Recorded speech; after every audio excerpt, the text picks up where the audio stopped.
समृद्ध नेपाललाई सार्थक बनाउन कृषिको व्यावसायीकरण र औद्योगिकीकरण, समग्र कृषि क्षेत्रका गतिविधिहरू, कृषिको व्यावसायीकरणको पथमा आउने समस्या चुनौतीहरूको उजागर गर्दै कृषिका सम्भावना र अवसरहरूको खोजीमा कटिबद्ध कृषि किसान र विज्ञ संघको सवाल जवाब कार्यक्रम कृषि सवाल। कृषि सवाल, कृषि सवाल। नमस्कार, कृषिको विकास प्रवर्धन र व्यावसायीकरणको पथमा कटिबद्ध रेडियो कार्यक्रम कृषि सवालमा यहाँहरूलाई हार्दिक स्वागत छ। म हुँ असीम सापकोटा। कार्यक्रम कृषि सवाल एग्रो टाइम्स मिडिया नेटवर्कले उत्पादन गर्ने गर्दछ। कार्यक्रम कृषि सवाल काठमाडौँ उपत्यकामा बेज एफएम 94.9 मेगाहर्जबाट सुन्दै हुनुहुन्छ। कार्यक्रम कृषि सवाल उपत्यका बाहिर गलेङ एफएम 92.2 मेगाहर्ज गलेङ स्याङ्जा र सामुदायिक रेडियो चापाकोट 91.6 मेगाहर्ज स्याङ्जाबाट पनि सुन्दै हुनुहुन्छ। यसैगरी कार्यक्रम कृषि सवाल सामुदायिक radio Arghakhanchi FM 105.8 megahertz Arghakhanchi, radio Rasuwa 102.1 megahertz Rasuwa, Nilkantha FM 98.5 megahertz Dhading Besi Dhading, radio Melamchi 107.2 megahertz Sindhupalchok, radio Sailung 92.7 megahertz Dolakha, popular FM 99.5 megahertz Inaruwa Sunsari, radio Kranti 90.4 megahertz Kosipari Kavre, सामुदायिक रेडियो नयाँ अभियान एफएम 99 मेगाहर्ज शङ्खुवा सभा, रेडियो सामर्थ्य 92.1 मेगाहर्ज काउसुदी Nawalpur, Daunne FM 103.4 megahertz Bardaghat Nawalparasi, radio Kaski 96.5 megahertz Pokhara Kaski, Bheri FM 105.4 megahertz Nepalgunj Banke, radio Doti 98.5 megahertz Doti, radio Dolpa 101.4 megahertz डोल, radio Parivartan FM 89.6 megahertz विनायक असम, Saugat FM 103.6 megahertz Baitadi, सामुदायिक radio melody FM 101.2 megahertz melody Baitadi, यसैगरी बैतडीमा रहेको radio Baitadi 95.4 megahertz Baitadi, radio नयाँ नेपाल 104.5 मेगाहर्ज दार्चुला र रेडियो पाल्पा 97.1 मेगाहर्ज रामपुर पाल्पाबाट पनि सुन्दै हुनुहुन्छ।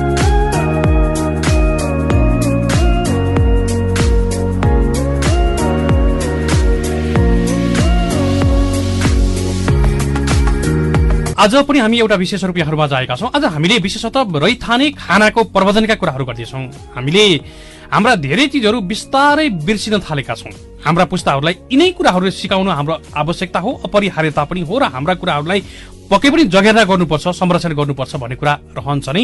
यो सबैभन्दा महत्त्वपूर्ण कुरा पनि हो र हाम्रो पुस्ताले नै यही कुरा बिर्सेको छ र यही कुरालाई हामीले प्रबन्धन गर्नुपर्छ भनेर हामीले यसलाई कति पनि कन्जुसाइ गरेका छैनौँ। र आज हामीले रैथाने खानाको प्रबन्धन चाहिँ कसरी गर्नुपर्छ, रैथाने नेपाली खानालाई जोगाउने कुरामा चाहिँ एउटा रैथाने बाली वस्तुहरूको उत्पादनतिर पनि लाग्नुपर्छ भन्ने कुरा रहन्छ।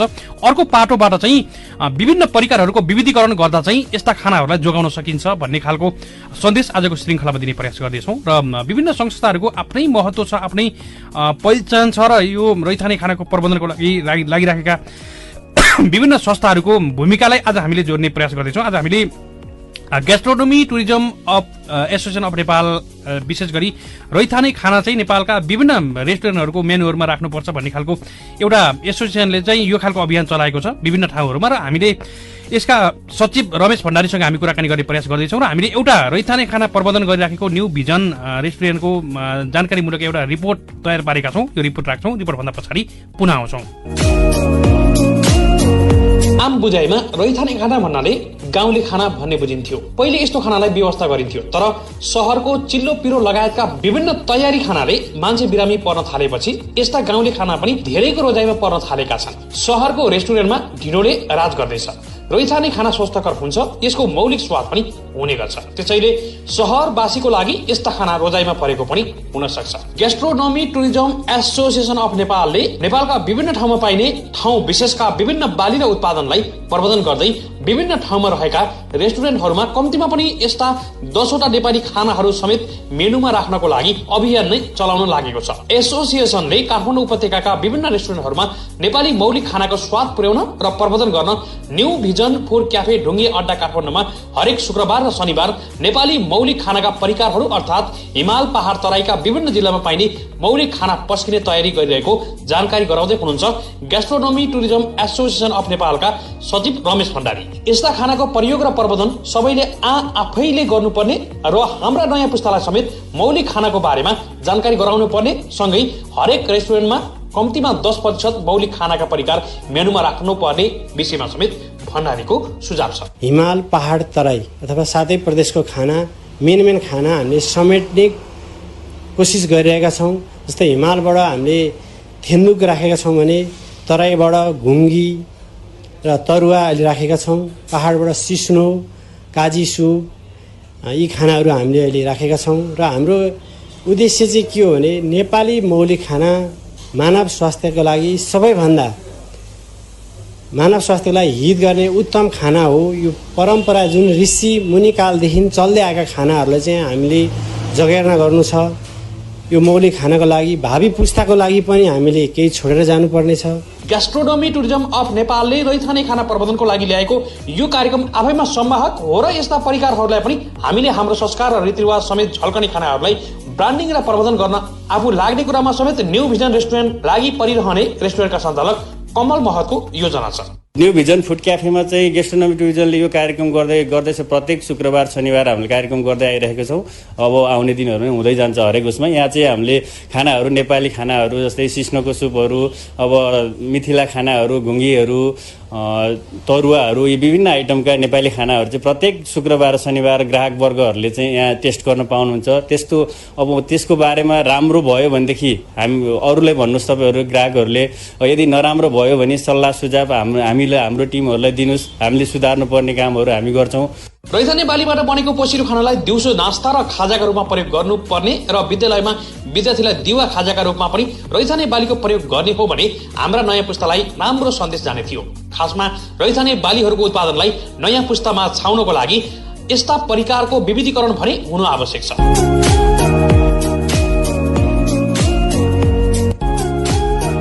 हजुर, हामीले रैथाने खानेको प्रबन्धनका कुराहरू गर्दैछौँ र यति बेला हामीले गेस्ट्रोनोमी टुरिज्म अफ नेपाल अर्थात् एसोसिएसन अफ नेपालले चाहिँ विशेष गरी यस्ता खानाहरू चाहिँ हाम्रा विभिन्न रेस्टुरेन्टहरूमा कम्तीमा पनि 10 देखि 15% चाहिँ नेपाली खानाको मेनु हुनैपर्छ भन्ने खालको अभियान पनि चलाउँदैछ र हामीले यही एसोसिएसनका सचिवलाई आज हामीले स्टुडियोमा निम्त्याएका छौँ। उहाँको उपस्थित भइ पनि सकेका छ। हामी उहाँसँग कुराकानी गर्दैछौँ। रमेशजी नमस्कार, यहाँलाई स्वागत छ। स्वागत छ। नमस्कार। आराम हुनुहुन्छ? म आरामै छु सर। अहिले यो समयमा आवश्यकता चाहिँ छ हरेक रेस्टुरेन्टहरूले नेपाली खानाको पहिचान र नेपाली खाना मेनुमा राखे भने नेपाली उपभोक्ताले पक्कै पनि खान्छन् र विदेशीलाई समेत नेपाली विभिन्न परिकारहरू अझै बढी अब्बल लाग्ने र खोजी हुने अवस्था पनि थियो। त्यो अवस्था आज पनि छ। यद्यपि यो समयमा चुनौती यो अर्थमा देखिन्छ कि हाम्रा विभिन्न बालीहरू लोप हुँदै पनि छन्। यो समयमा चाहिँ यो खालको अभियानलाई कसरी अगाडि बढाउँदै हुनुहुन्छ यहाँले? यो अभियानलाई हामीले कसरी अगाडि बढाउने सोचिरहेछौँ भनेदेखि यसमा हाम्रो संस्थाको ठम्याइ के हो भने यसमा बेफाइदा कसैलाई पनि छैन। न राष्ट्रलाई बेफाइदा छ, न कृषक दाजुभाइलाई बेफाइदा छ, न जसले खान्छ न उसलाई बेफाइदा छ। उसको स्वास्थ्यको लागि सबैभन्दा राम्रो उत्तम खाना नेपाली मौलिक खाना हो भन्ने कुरा सबैले यो कुरा सहजै स्वीकार्छन्, तर प्र्याक्टिसमा आउन सकेको छैन। हुन त अर्को एउटा समस्या छ। हामीले अहिले खाजा खान बाहिर होटल रेस्टुरेन्टमा छिर्यौँ भने मौलिक खाना खाऊँ त पैसै तिरेर भन्दै गर्दा पनि हामीले त्यो पाउँदैनौँ। एउटा वातावरण त्यो सिर्जना हामीले बनाउन सकेका छैनौँ भने।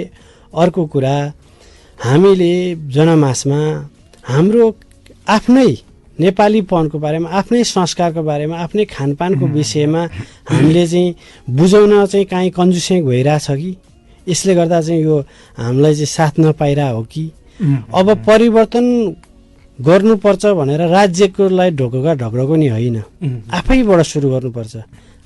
पहिला आफूले खाना सुरु गर्ने हो, अनि हाम्रो परिवारलाई खुवाउने, छिमेकीलाई खुवाउने, स्कुलमा विद्यार्थीले स्कुललाई रिक्वेस्ट गरेर स्कुलको म्यानेजमेन्टलाई भनेर स्कुलमा खाजा हुन्छ नि, विद्यार्थीलाई खाजा पनि नेपाली रैथाने जुन खाना छ नि त्यो खाना खुवाउने, स्कुलमा भयो, रेस्टुरेन्टमा भयो, हस्पिटल क्यान्टिनमा भयो खुवायौँ भनेदेखि अनि हाम्रो जुन यो लोप हुन लागेको छ नि, तपाईँले जुन भन्नुभयो नि हाम्रो बाली, त्यो बाली अब फेरि किसानले के गर्न थाल्छन् त, लाउन थाल्छन्। यसको समस्याको समाधान भनेको सरकारले होइन, हामी आफैले गर्न सक्छौँ। सरकारले त भूमिका खेल्नै पर्छ, तर अब सरकारलाई रिक्वेस्ट होइन कि हामीले बाध्यता बनाउनु पर्छ।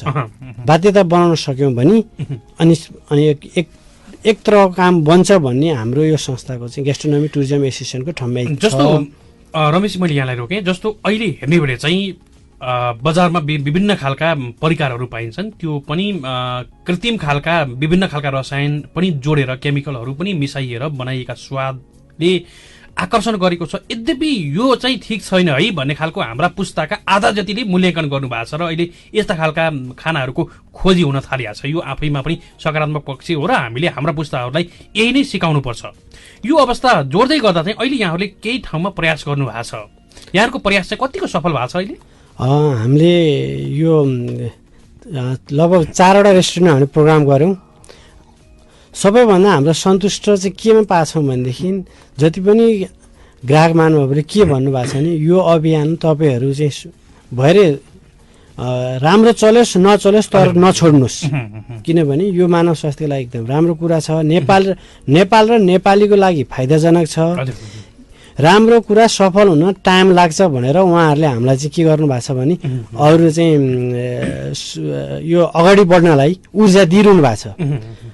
तपाईँ विदेशी खाना लिएर आउनुहोस्, तपाईँ रातारात भाइरल हुनुहुन्छ, तपाईँहरूको लक्ष्य पुरा रातारातमै हुन्छ, 3 महिनामै गर्न सक्नुहुन्छ। तर यो राम्रो कार्यको लागि टाइम लाग्छ। नआत्तिनुहोस्, हार नखानुहोस्, हामी साथ दिन्छौँ। हामीले साथ दिनु भनेको हाम्रै स्वास्थ्य फाइदा हुन्छ, हाम्रै स्वास्थ्य राम्रो बनाउँछौँ भनेर यस्तो खाले कमेन्ट चाहिँ सबै वर्गबाट, इभन कलाकारदेखि लिएर हाम्रा नेताजीहरूदेखि लिएर व्यापार व्यवसायीहरूदेखि लिएर सबैले चाहिँ यो भन्दै आउनु हुनाले अनि हामीले पनि एउटा ऊर्जा मिलेको छ भनौँ न। यो अभियानलाई अगाडि बढाउनलाई हामीलाई थप ऊर्जा चाहिँ हामीभन्दा अग्रजले चाहिँ दिइरहनु भएको छ। जस्तो अहिले हाम्रा चिजहरू हाम्रै स्वाद नबिग्रिने गरेर खानाको परिकारको चाहिँ विविधीकरण गर्नुपर्ने चाहिँ आवश्यक देखिन्छ। किनकि हामीले विभिन्न परिकारमा पस्किन सक्यौँ भने चाहिँ अझै हाम्रा नेपाली पुस्ताले पनि मन पराउने र विदेशी नागरिकले पक्कै पनि मन पराउने छन्। हाम्रो स्वादलाई नबिगारिकन पनि विविधीकरण गर्न सकिन्छ नि। यो खालको प्रयासमा चाहिँ हुनुहुन्छ यहाँहरू? हामीले ठ्याक्कै खोजेको चाहिँ यो हो। गेस्ट्रोनोमीले हाम्रो मौलिक जुन टेस्ट छ नि, परम्परा जसरी बनाएर आएको थियो नि, हामीले खोजेको यो हो। ठ्याक्कै यसलाई चाहिँ प्रवर्धन गर्दाखेरि हजुर जस्तो मान्नु इक्जाम्पल तपाईँलाई दिँदा हिमाली भेगमा थेन्दुक खान्छ भने त्यो थेन्दुक काठमाडौँ आउँदाखेरि जस्तो हिमालमा जुन टेस्टमा पाइन्छ नि त्यो पनि यहाँ पनि त्यही टेस्टमा पाइयोस्। अर्को कुरो म के तपाईँलाई जोड्न चाहन्छु भने अमृत भन्नुहोस् विष भन्नुहोस्, त्यही खानेकुरालाई सही तरिकाले तपाईँले पकाउनु भयो भने त्यसले अमृतको काम गर्छ र अनावश्यक चिजहरू तपाईँले मिसाउन थाल्नुभयो भने त्यसले पोइजनको काम गर्छ। यो विषयमा अब हामीले पहिला चाहिँ अर्को यो विषयमा तपाईँ जोड्छु। पहिला चाहिँ के थियो भने एकअर्काप्रति मान्छे विश्वास थियो। बाले अथवा घरकै कुरा गर्दा बुबाले जे छोरालाई भन्यो उसले क्वेसन गरिदिन्थ्यो, पुरा विश्वास गर्थ्यो र अगाडि बढ्थ्यो। अब समय कोल्टो फेरेको छ। अहिले विश्वास सिधै विश्वास गर्दैन, उसलाई रिजन चाहिन्छ। गाईकै गाउँ चोखो भन्दा किन चोखो त, गाईको गाउँमा के तत्त्व पाइन्छ भनेर खोज्छन् अहिले चाहिँ अहिलेको पुस्ताले। त्यही भएर अब हामीलाई एउटा यो ल्याब छ नि, जस्तो इक्जाम्पल मासु र दुध सँगै नखानु भन्छन् होइन। फेरि दही र मासु चाहिँ मासु पकाउँदा दही हालेर चाहिँ पकाउनु भन्छन् नि। यो चाहिँ हाम्रो संस्कारमै र तपाईँ शास्त्रमै चाहिँ भेटेको कुरो छ। मासु पकाउँदा तपाईँको कुस हालेर चाहिँ कुसको सानो टुक्रा हालेर पकाउनुहोस् भनेर चाहिँ भनेको छ। एउटा ल्याब चाहिँ चाहिएको छ हामीलाई होइन। यो मिसाउँदा के असर गर्छ भनेर त्यो खाले एउटा ल्याबको हामीलाई आवश्यकता छ अब। र अनि बाँकी तपाईँले भनेको कुरो यसमा मिसावट गरेर होइन, यसलाई चाहिँ तपाईँको चाहिँ मोडिफाई गरेर होइन, परम्परा अनुसार जसरी पुर्खाले पकाएर खाएर आउँदै हुनुभएको थियो त्यही हिसाबले नै हामीले चाहिँ प्रमोसन गर्न लागेको चाहिँ मेन चाहिँ यसरी नै हो सर। अहिले रेस्पोन्स राम्रो पाउनु भएको छ नेपाली उपभोक्ताहरूबाट चाहिँ? जस्तो कोभिडको असर त अहिले यो बिचमा पक्कै पनि पर्यो, यद्यपि यहाँहरूको अभियान चलिरहेको छ। विभिन्न रेस्टुरेन्टहरूमा चाहिँ नेपाली खानाको परिकारका मेनुमा चाहिँ जोडिएको र नेपाली खानालाई प्रवर्धन गर्ने काम चाहिँ यहाँहरूको निरन्तरता नै अगाडि बढिरहेको छ। रेस्पोन्स कस्तो पाउनु भएको छ उपभोक्ताहरूबाट अथवा ग्राहकहरूबाट चाहिँ? ग्राहकबाट रेस्पोन्स राम्रो पाइएको छ। जस्तै हामीले न्यू भिजनमै सिस्नोको सुप खुवाउँदै गर्दाखेरि एकजना सरले, गोर्खाको सर, मैले नाम बिर्सेँ, उहाँले भन्नुभयो मलाई आज न्यू भिजन फुड क्याफेलाई धेरै धेरै धन्यवाद दिन चाहन्छु, किनभने मलाई हजुरआमाको याद दिलाइदिनु भयो। हजुरआमाको हातबाट यसरी सिस्नो खान पाथेँ भने खान्थेँ भने आज यहाँ न्यू भिजन आएर खान पाएँ भनेर उहाँले चाहिँ त्यसरी भन्नुभयो होइन। र रिस्पोन्स सबैबाट राम्रो आएको छ सर। यसलाई कसरी हुन्छ तपाईँहरूले चाहिँ नछोड्नुहोस् है, यो अभियानलाई नछोड्नुहोस् भनेर चाहिँ सबैले रिक्वेस्टसम्म गर्नुभएको छ हामीलाई। अब एउटा चुनौती चाहिँ यो अवसर त अवसरै अवसर छ। यो खालको विधा हामीले 2 दशक 3 दशकदेखि अलिकति भुलेका छौँ र हाम्रा यस्ता खानाहरू चाहिँ विशेषतः अन्य अन्नहरूको वर्चस्व कायम विशेष गरी धानले अथवा चामलले चाहिँ अन्य हाम्रा अन्नहरूलाई विशेष गरी ओझेलमा पारेको अवस्था छ। यद्यपि यस्ता खोजी हुन थाले पछाडि यसको सम्भावना चाहिँ राम्रो देखिन्छ नेपाली बजारमा चाहिँ। अब यसको केही मात्रामा लोप भइसकेका यस्ता चिजहरू फेरि सङ्कलन गर्ने काम अथवा किसानहरूलाई जागरुक बनाउने काम पनि त अलि चुनौती देखिन्छ नि है।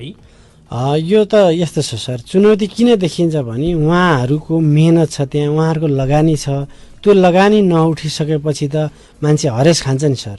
कुनै पनि व्यवसाय त सुरु गर्दाखेरि के कमाउला भनेर सुरु गरेको, तर कमाइ भएन भने त मान्छेले के गर्छ, अब चेन्ज गर्न खोज्छ नि होइन।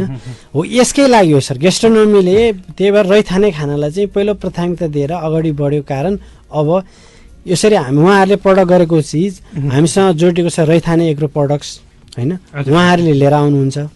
त्यो यहाँ सहरमा ल्याएपछि त्यसलाई परिकार के परिकार बनाउन सकिन्छ त, र त्यसको अनि बनाउन सकेर चाहिँ हामी रेस्टुरेन्टमा 10% नेपाली मौलिक खानाको राख्न लाउनु कारण, हाम्रो रिक्वेस्ट गर्नु कारण नै यही नै हो।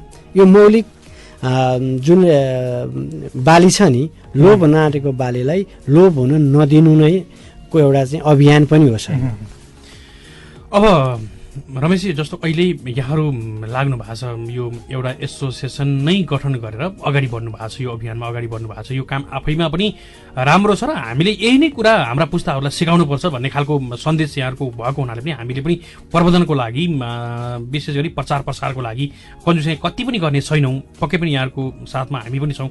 अब यहाँहरूको अगाडि कसरी बढ्ने छ यो त अब लगभग सबै सहरहरूमा पुर्याउनु पर्यो भन्नुभएको छ। त्योभन्दा पछाडि गाउँमा पनि यो खालको अभियान, यस्ता खालका परिकारहरू विविधीकरण गर्ने कुरा अथवा स्कुलको खाजाको समयमा चाहिँ यस्ता खालका परिकारहरू खुवाउन पाउने भने, अथवा मासमा चाहिँ जहाँ जे बढी खपत हुन्छ त्यो ठाउँमा चाहिँ हामीलाई यस्ता चिजहरू पुर्याउन पाइयो भने चाहिँ यसको दिगो पनि हुन्छ भनेर पनि यहाँहरूले भन्नुभएको छ। यो आवश्यकता पनि छ। अब यहाँहरूको मिसन चाहिँ कसरी अगाडि बढ्छ अब अभियान चाहिँ? अब हाम्रो संस्थाले के निर्णय गरिसकेको छ भने नेपालमा भएका जुन सेलिब्रेटी सेफहरूलाई साथमा लिएर पहिला त हामी पनि सिक्ने क्रममै छौँ होइन। हामीले के चाहिँ निर्णय गरिसकेका छौँ भने अब हामी नेपालमा 124 जाति छन्। 124 जातिको आफ्नै खाना छ, हेर्नुहोस् मौलिक खाना विशेषता आफ्नै छ। पहिला अब गाउँ गाउँमा गएर मानव इक्जाम्पल थारूको आफ्नै खाना छ हो, त्यो थारू खाना हामीले यहाँ बसेर खाइरहेछौँ। यहाँ अहिले भनेपछि न त्यहाँबाट यहाँ आउँदा त्यो केही चेन्ज भएको छ कि। अब त्यताको पाटोटी पहिला हामी त्यता नि लाग्ने, त्यता पनि रिसर्च गर्न हामी लाग्ने होइन, कुन कुन खानाहरू खाइरहेछन्। हाम्रो म चाहिँ के भन्छु नि, नेपाली मौलिक खानाको सेफ भनेको चाहिँ ग्रान्ड मदर, हाम्रो हजुरआमा अथवा आमाहरूलाई चाहिँ थाहा छ, बढी ज्ञान छ होइन। अब उहाँहरूसँग सिक्न पनि जाने हामी अब साथसाथै, र उहाँहरूबाट सिकेर फेरि यता पनि हामी कन्टिन्युज गर्दै गर्ने। अनि रेस्टुरेन्टहरूमा होटलहरूमा के अरे फुड फेस्टिभल अभियान पनि चलाउँदै गर्ने। अनि दुईवटा पाटो सँगसँगै लिएर जाने हाम्रो संस्थाले चाहिँ निर्णय गरेको छ। र यो गर्दाखेरि तपाईँले भने जस्तै हाम्रो मौलिक खाना चाहिँ नबिग्रियोस् भन्नाले होइन। अब यो अभियान आफैमा राम्रो पनि छ, यो अभियान दुःख पनि छ। केही समय चाहिँ अलिकति गाह्रो छ, त्यही पनि उपभोक्ताहरूले र अहिले युवा पुस्ताका ग्राहकहरूले समेत यो कुरा रेस्पेक्ट गरेको मन पराएको हुनाले पनि यो अभियान छिटो चल्छ अथवा सफल हुन्छ भन्ने कुरामा त यहाँहरू पनि पक्कै पनि विश्वस्त नै हुनुहुन्छ र यो अभियानलाई अगाडि बढाउनु भएको छ।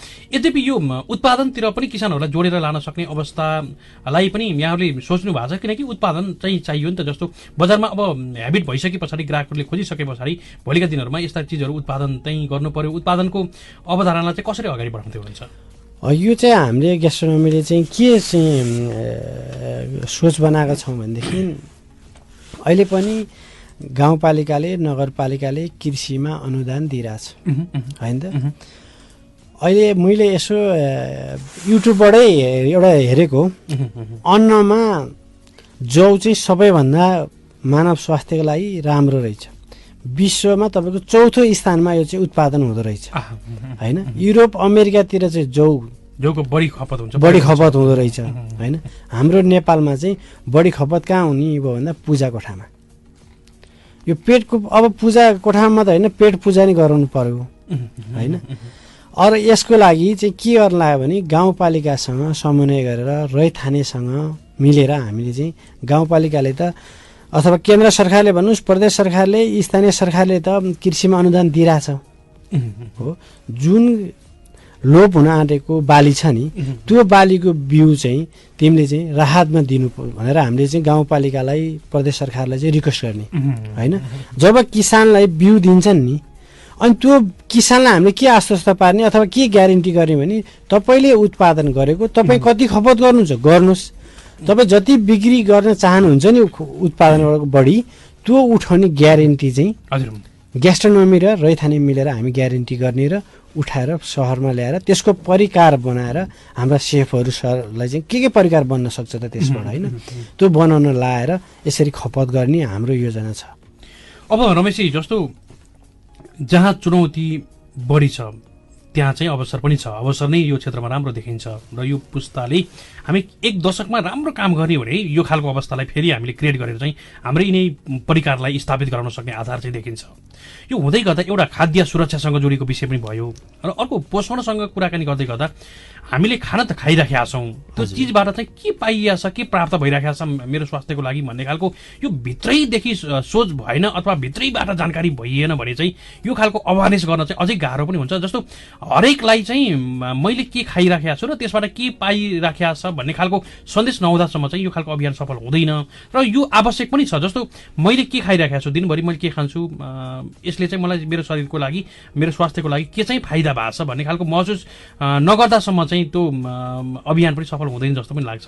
जस्तो यो भित्रै मनदेखि चाहिँ मैले चाहिँ यो खालको चिज खानुपर्छ भन्ने खालको सन्देश भित्रैबाट आयो भने मात्रै सफल हुन्छ। यसको लागि चाहिँ अब हाम्रो पटक पटक यस्ता रैथाने खानाहरूको परिकारका विविधीकरण, पोषण र रैथाने खानेको महत्त्वको बारेमा चाहिँ ठाउँ ठाउँमा अन्तर्क्रिया यस्ता खालका बहसहरू गर्नुपर्ने आवश्यक पनि देखियो है।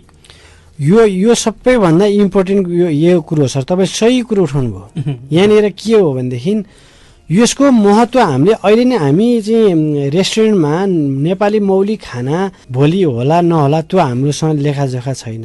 हामीले यो मौलिक खाना कतिलाई खुवाउन सक्छौँ र कतिका स्वास्थ्यमा सुधार गर्न सक्छौँ, हाम्रो मेन पाटो चाहिँ हामीले यो हेरेका छौँ।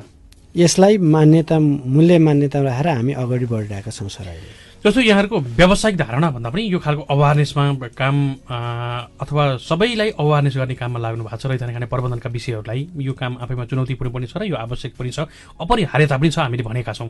अब जस्तो यहाँहरूले काठमाडौँका केही होटलहरूमा चाहिँ अहिले मेनु नै राख्ने काम पनि गर्नुभयो। केही मेनुमा 10 देखि 20 भेराइटीहरू चाहिँ नेपाली खानाहरू पाउने खालका केही होटलहरू पनि यहाँहरूले सुरुवात गरिसक्नु भएको छ। अहिले नाम लिँदा चाहिँ कुन लिन चाहनुहुन्छ यहाँले? अहिले न्यू भिजन फुड क्याफे कलङ्कीमा भइरहेछ। त्यसपछि खाँडदेवी फुडल्यान्ड कालीमाटीमा र अब यो 9, 10, 11 गते चाहिँ ग्लोबल क्याफे सङ्घ पार्कको ठ्याक्क अपोजिट ग्लोबल क्याफेमा चाहिँ हाम्रो चाहिँ त्यहाँको विष्णु खड्काजी हुनुहुन्छ। उहाँले चाहिँ हाम्रो यो जुन अभियान सुनायो नि, उहाँ बहुत सकारात्मक हुनुभयो।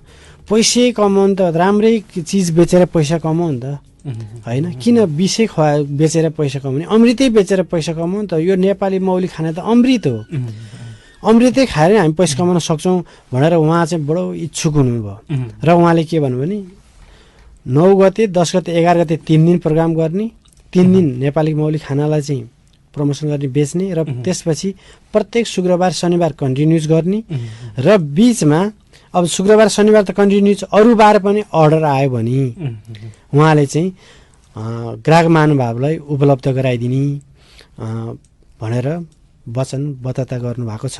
त्यही भएर हामीले अब चाहिँ त्यसपछि नेक्स्ट चाहिँ हाम्रो रोयल भिल्ला रिसोर्टमा, डाँडागाउँ रोयल भिल्ला रिसोर्टमा चाहिँ त्यसपछि नेक्स्ट प्रोग्राम त्यहाँ हुन्छ। केही वर्षदेखि 2-4 वर्षदेखि हेर्ने भने चाहिँ काठमाडौँका ठुला होटलहरू अन्य रेस्टुरेन्टहरूमा पनि नेपाली मेनु चाहिँ देख्न पाइन्छ र केही खानाका परिकार पनि सुरुवात भएको देखिन्छ। यो क्षेत्रको लागि पक्कै पनि राम्रो सन्देश हो र यसले धेरैको मन पनि जितिया छ। अब एउटा मार्केटिङको पार्टबाट हेर्दा चाहिँ यो खालको खाना चाहिँ पछिल्लो समयमा खोजी हुन थाले पछाडि यो बजार चाहिँ अझै बढ्छ भन्ने कुरा रह्यो र अब हाम्रा पर्यटकहरू आउँदै गर्दा चाहिँ हाम्रै नेपाली चिजहरू चाहिँ अथवा नेपालको के रहेछ त भनेर खोज्दै गर्दा चाहिँ त्यो खालका मेनुमा भेटाइसकेपछि त्यस्ता खालका खानाहरू त्यस्ता खालका परिकारहरू खोज्ने अवस्था पनि रहन्छ। यसले गर्दा यो क्षेत्र एउटा बृहत हुने पाटो पनि भयो व्यावसायिक हिसाबले। अर्को पाटोबाट चाहिँ हाम्रा यिनै कृषि बालीहरू चाहिँ कम्तीमा पनि व्यवसायीकरण हुने भयो, उत्पादन बढ्ने भयो, त्यसको बिउको संरक्षण हुने भयो लगायतका कुराले गर्दै गर्दा चाहिँ जैविक विविधता हाम्रो नेपालको लागि धेरै फाइदा हुने देखियो यो अभियान है। यो हाम्रो नेपाल अहिले सगरमाथाको देश, गौतम बुद्धको देश भनेर चिनिन्छ हैन, र त्यसकै लागि पर्यटन आउँछन् हैन। पर्यटन धेरै किसिमका हुन्छन्, पर्यटक धेरै किसिमका हुन्छन्। कोही खानाका शौखिन हुन्छन्, कोही प्राकृतिकसँग रमाउने शौखिन हुन्छन्। हामीले अघि तपाईँले मैले भनेकै 124 जाति छ नेपालमा र सबै जातिको आफ्नै मौलिक खाना छ हैन। ती खानालाई हामीले प्रमोसन गराउन सक्यौँ भने एक दिन खानाको लागि पनि पर्यटन भित्रिन्छ यो देशमा हैन, र देशलाई पनि फाइदा र हामीले बेरोजगारले स्वरोजगार पाउँछौँ। म त अझ के भन्छु भने यो अभियानमा सबैले साथ दिउँ। गाउँमा बाँझोबारी पनि रहँदैन, खाडी मुलुक पनि जानु पर्दैन। तपाईँ हाम्रा दाजुभाइ खाडी मुलुक जानु भइरहेछ, गाउँमा बारी बाँझो छ हैन। यसको यो खाडी मुलुक जान बन्द गर्न र गाउँको बाँझो बारी खेती लाउनलाई चाहिँ हामीले यति मात्र गरिदियौँ भने नेपाली मौलिक खानालाई प्राथमिकता दिएर खाइदिने, व्यवसायहरूले चाहिँ बेच्दिने। जब टुरिस्टहरू आउनुहुन्छ नि, टुरिस्टलाई पनि उहाँहरूले खोजेर खानुहुन्छ अरे क्या। हाम्रो चाहिँ टुरिस्टलाई पाउनलाई खुसी पार्ने हो नि, उहाँलाई खुसी पार्न चाहिँ हामी चाहिँ केएफसी, बर्गर, पिज्जा भनेर भन्छौँ अरे क्या। अर्डर लिन जाँदाखेरि के पाइन्छ भन्दा पहिल्यै नाम लिइदिन्छौँ अरे क्या, केएफसी, पिज्जा, बर्गर। उसको लागि त्यो त नौलो होइन, ऊ त सधैँ खाइरहेको त्यही नै हो। अनि त्यसपछि एकजना मेरो भाइले भन्थ्यो, वेटर भाइले, अनि मैले यसरी के पाइन्छ भन्दा यसरी मेनु भनेको, अनि उसले चाहिँ मलाई उल्टो क्रस गर्यो, तिमीहरू नेपालमा नेपाली मौलिक खाना केही पाइँदैन भनेर सोध्यो। अनि हामीले पाइन्छ अनि भनेर भनिसकेपछि उसले नेपाली मौलिक खाना खायो। अनि त्यसपछि ऊ झन् खुसी हो भनेर हामी खुसी पार्न चाहिँ चाहिरहेछौँ। खुसी पार्नै पर्छ, पाहुनालाई हामीले, टुरिस्ट हाम्रो पाहुना हुन्, पाहुनालाई हामीले खुसी पार्नै पर्छ। तर ऊ खुसी यी खानामा होइन कि नेपाली मौलिक खानामा खुसी हुन्छ। नेपाली मौलिक खानाको विषयमा हामीले उसलाई बुझाइदिनु पर्यो, अनि फेरि खुसी हुन्छ र हाम्रै फेरि प्रमोसन त हाम्रै खानाको प्रमोसन हुन्छ। जस्तो इक्जाम्पल एउटा केएफसीको इक्जाम्पल तपाईँ दिनु पर्दाखेरि, जब त्यो केएफसी एउटा कोठामा पाक्दो रहेछ सर, उसको चाहिँ जागिर गएपछि के गर्ने भन्दा आफ्नै रुममा फ्राई गरेर बाटामा बेचेर हिँड्थे अरे पहिला सुरुको दिनमा। अहिले इन्टरनेसनल ब्रान्ड बन्यो, विश्वमा केएफसी पाइन्छ। हाम्रो त यत्रो विधि खाना छ, लगभग 500-700 हाम्रो मौलिक खाना छ।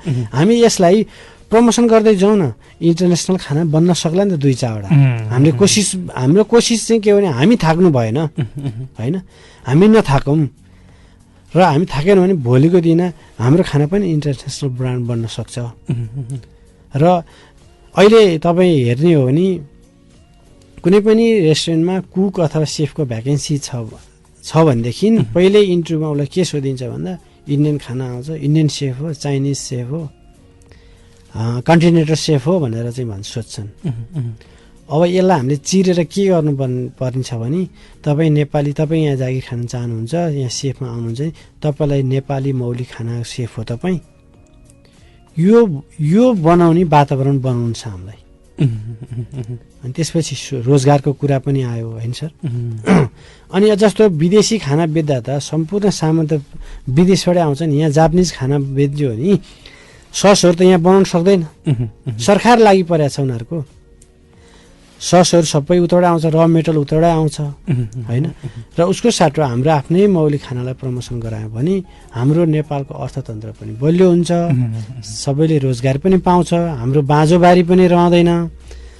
त्यही भएर अब टुरिस्टलाई पनि हाम्रो नेपाली मौलिक खानाको विषयमा बुझाउनु पर्यो, खुवाउनु पर्यो भन्ने हाम्रो एउटा यो पनि एउटा अभियान हो। निकै महत्त्वपूर्ण विषय यहाँले भनिराख्नु भएको छ। अब हामी अन्तिम खण्डमा पनि छौँ। एउटा स्वादको हिसाबले हाम्रा यिनी चिजहरू हाम्रा बालीहरूमा विशेष खालको स्वाद पाइन्छ र यसलाई विविधीकरण गर्ने कुराहरूमा जस्तो यहाँहरूको पनि अभियान छ, जस्तो एउटै मात्रै परिकार हाम्रो हुन्थ्यो भने त्यसबाट धेरै बनाउन सकिन्छ, त्यो खालको अवस्थामा जोड्ने हो भने नयाँ पुस्तालाई मजाले जोड्न सकिन्छ र यसबाट लाखौँ रोजगार स्वरोजगार बनाउने कुरा त रहन्छ नै। र यो हाम्रो दिगो पनि भोलिका दिनहरूमा हाम्रा चिजहरू हामीले जोगाउनु भनेको हाम्रो देशलाई, हामी सबैलाई फाइदा हुने, प्रकृतिलाई फाइदा हुने कुरा पनि रहन्छ। अब यसलाई यो परिकारको विविधीकरण चाहिँ कसरी गर्न सकिन्छ? परिकारको विविधता कसरी गर्न सकिन्छ भने पहिला त यहाँ विविधीकरण गर्न म त्यति महत्त्वपूर्ण ठान्दिनँ। हाम्रा पुर्खाहरूले कोदोको 4-5 आइटम बनाएर खान्थे हो, त्यही चिजलाई पहिला के गरौँ भने त्यही चिजलाई पहिला अनुसन्धान गरेर ल्याएर बनाउन सिकौँ र बनाएर खुवाउँ। त्यही गर्न सक्यो भने ठुलो कुरो सर। मकैबाट 5-7 आइटम बनाउँछन् होइन, गहुँबाट 5-7 आइटम अलरेडी बनाएकै छन्, पहिल्यै बनाएको छन्। ती खानालाई पहिला हामी के गरौँ भन्दाखेरि बजारमा ल्याउँ। त्यसबाट पनि सन्तुष्ट भएनन्, अझ नौलो खोज्यो भने त्यो भित्रबाट बल्ल नौलो खोज्दा चाहिँ बेटर होला जस्तो लाग्छ सर मलाई। निकै महत्त्वपूर्ण विषय यहाँले भन्नुभएको छ। ठिक छ, हाम्रो यी कुरालाई पहिला प्रवर्धन गरौँ र आवश्यक रह्यो भने त्यो कुरा खोजी हुन थाल्यो भने नयाँ प्रोडक्ट ल्याउन सकिन्छ। त्यसलाई स्वाद नबिगारिकन पनि हामीले हाम्रा रैथाने चिजहरूलाई एउटा संरक्षण प्रबन्धनको कुरा र प्रचार प्रसारको कुरा पनि भयो, यसलाई विश्व स्तरमा समेत अगाडि बढाउन सकिन्छ। यहाँले एकदम निकै महत्त्वपूर्ण विषय भन्नुभएको छ। हामी अन्तिम खण्डमा पनि आइसकेका छौँ। अब यहाँहरूको भूमिका कस्तो रहन्छ आगामी दिनहरूमा चाहिँ? हाम्रो यो अभियान हामी थाक्दैनौँ, हामी निरन्तरता लागिरहन्छौँ। र म के चाहिँ भन्न चाहन्छु भने नेपाल र नेपालीको लागि यो खाना जुन हाम्रो यो ग्यास्ट्रोनोमी टुरिज्म एसोसिएसनले विभिन्न उद्देश्य मध्ये अहिले खानाको उद्देश्यलाई चाहिँ पहिलो प्राथमिकता राखेर अगाडि बढिरहेको छ। कोरोनाको महामारीले गर्दा र हस्पिटलकोमा चाप गर्दा हेर्दाखेरि होइन, उहाँहरू हस्पिटल खोलेर सेवा गरिरहनु भएको छ। हाम्रो चाहिँ उद्देश्य के हो भने हस्पिटल पुग्नु नपरोस्, जति पनि रोग लाग्छ तपाईँहरू विश्वास गर्नुहोस् तपाईँहरूको खानपानकैले नै हो। हजुर होइन, त्यही भएर नेपाली मौलिक खाना खाइदिनुहोस्, स्वास्थ्यकर रहिदिनुहोस्। नेपाल र नेपालीको लागि सबैभन्दा हित हुने अहिलेको परिप्रेक्ष्यमा योभन्दा अरू केही छैन। मैले अघि नै जोडिसकेँ, गाउँमा बारी बाँझो रहँदैन। हाम्रा दाजुभाइ खाडी मुलुकमा 30 डिग्रीको चाहिँ 44 डिग्रीको तापक्रममा गएर पसिना बगाउनु पर्दैन। त्यो त्यहाँ बगाउने पसिना नेपालमै बगाउँदा हामीले यति मात्र मौलिक खानालाई मात्र साथ दियौँ, खाइदियौँ र विदेशी पाहुनालाई खुवाइदियौँ भने त्यहाँ जति कमाउने पैसा नेपालमै कमाइ हुन्छ भन्दै र म अरू के सङ्घ संस्थादेखि व्यक्ति व्यापारी सबैलाई के अनुरोध गर्न चाहन्छु भने नेपाली मौलिकता आफ्नोपन, चाहे खाना सम्बन्धी होस्, कुनै प्रडक्ट सम्बन्धी होस्, हस्तकला होस्, ग्यास्ट्रोनोमी टुरिज्म एसोसिएसन चाहिँ नेपाल र नेपालीको लागि हित हुने कुरामा सबैसँग सहकार्य गरेर अगाडि बढ्छ।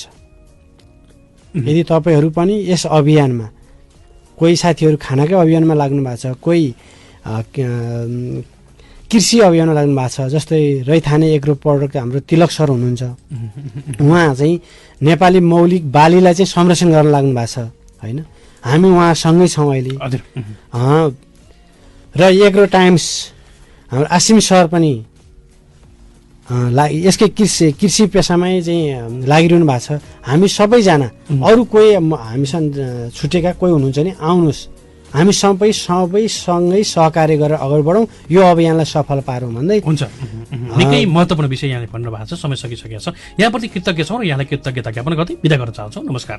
हस्, तपाईँहरूलाई पनि धन्यवाद र तपाईँको हजुर, हामीले यति बेला रमेश भण्डारीज्यूले बिदा गरिसकेका छौँ। उहाँ चाहिँ ग्यास्ट्रोनोमी टुरिज्म एसोसिएसन अफ नेपालका सचिव समिति हुनुहुन्थ्यो र रैथाने खाना प्रबन्धनको लागि उहाँको विभिन्न अभियानहरू चलेको थियो। हामीले यही अभियान र साँच्चै हाम्रा चिजहरूलाई जोगाउन के गर्नुपर्छ भन्ने खालको विषयमा, महत्त्वपूर्ण विषयमा हामी छलफल पनि गर्दैथ्यौँ। कुनै पनि देशको पर्यटन प्रबन्धनका लागि त्यस देशको मौलिक खाना, रहनसहन र वेशभूषासँग पनि प्रत्यक्ष सम्बन्ध राख्छ। Bharat, Thailand, Vietnam, Spain, Cambodia, Italy लगायतका विश्वका थुप्रै देशले आफ्ना देशका खानाका विभिन्न परिकारहरूबाट पर्यटक आकर्षित गर्ने गरेका छन्। नेपालमा पनि विभिन्न जात जातिको संस्कृति अनुसारका परिकारलाई चाहिँ पर्यटनसँग जोडेर बढी भन्दा बढी पर्यटक नेपाल भित्राउन सकिने अभियानका साथ अगाडि लाग्ने हो भने यहाँसँग समृद्ध छ, हाम्रो पहिचान पनि त्यही नै हुन्छ भन्ने खालको सन्दर्भ। त्यसैगरी विश्वका झण्डै 80 मुलुकमा नेपाली खानाका परिकारको स्वाद पुगिसकेको परिप्रेक्ष्यमा यसलाई परिमार्जन र परिष्कृत गर्दै विश्वव्यापीकरण गर्नु नेपाल र नेपालीको हितको लागि पनि आवश्यक छ र रैथाने खानाका प्रबन्धन र रैथाने बालीहरूको प्रमोसनको लागि प्रबन्धनको लागि हामी सदैव अगाडि छौँ भन्दै आजको श्रृङ्खलालाई यही नै सकाउँदैछौँ। यहाँहरूका कार्यक्रमप्रति समस्या जिज्ञासा गुनासो रह्यो भने 9851097192 मा सम्पर्क गर्न सक्नुहुन्छ भन्दै असीम सापकोटा यहाँहरूको माझबाट बिदा हुने अनुमति माग्छु। स्वदेशमै रहौँ, कृषि कर्म गरौँ। नमस्कार।